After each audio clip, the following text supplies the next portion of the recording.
Umalingaw-ngaw naman ang pangalan ni John Riel Cuadro-Alas Casimero matapos kumalat ang isang video na kung saan makikita siyang nagsasagawa ng matinding meet session kasama ang kilalang content creator na si Rugby Boy TV o si Dondon Serrano. Ang naturang video na ipinost sa Facebook ay agad naman na nakakuha ng atensyon mula sa mga boxing fans na sabik makita ang kondisyon ni Casimero habang papalapit na ang kanyang susunod na laban. Sa video, kapansin-pansin ang lalim na preparasyon at kumpiyansa ni Casimero. Kitang-kita ang tono ng kanyang katawan, matigas, batak at parang handang-handa na sa bakbakan. Habang tinatanggap ni Serrano ang bawat kombinasyon, ramdam ng mga manunood ang bigat ng bawat suntok ni Casimero mula sa mabilis na 1-2, malakas na hooks hanggang sa mabibigat na mga body shots. Lahat ay nagmistulang sumasabog na parang bomba ang lakas.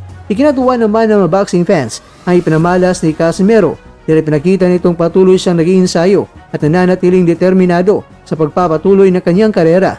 Sa kabila ng mga kontrobersiyang pinagdaanan niya nitong mga nakalipas na mga buwan, malinaw na hindi pa siya tapos at patuloy pa rin na ipinapakita ang apoy ng isang dating world champion.